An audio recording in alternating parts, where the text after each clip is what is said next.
আজকের মেনুতে কি কি আইটেম ছিল সেটাই শেয়ার করব। যাই হোক, মেনুতে কিন্তু ছিল গরম গরম ভাত, তার সাথে ছিল একটু গন্ধরাজ লেবু, আর আছে কিন্তু এখানে মাছের রুই মাছের যে তেল, সে তেল দিয়ে আমি কিন্তু সুন্দর করে বড়া ভেজে নিয়েছি।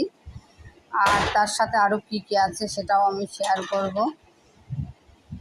আর আছে কিন্তু এখানে ঝিঙে দিয়ে, আলু দিয়ে, মটরের ডালের বড়া দিয়ে কিন্তু একটা নিরামিষ তরকারি।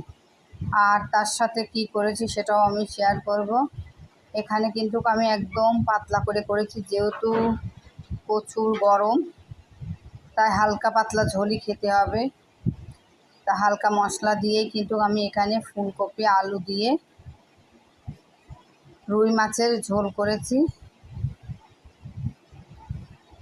একদম পাতলা করে রুই মাছের ঝোলটা করে নিয়েছি।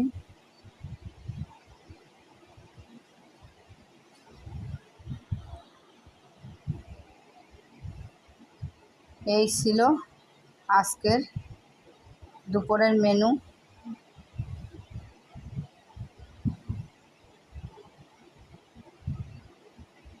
খুব বেশি আইটেম করিনি, যেটুকু করেছি সেটুকুই যথেষ্ট। মানে এত গরম, এই গরমের মধ্যে রান্না করাও যেমন কষ্ট, আবার খাওয়াটাও অনেকটাই কষ্ট।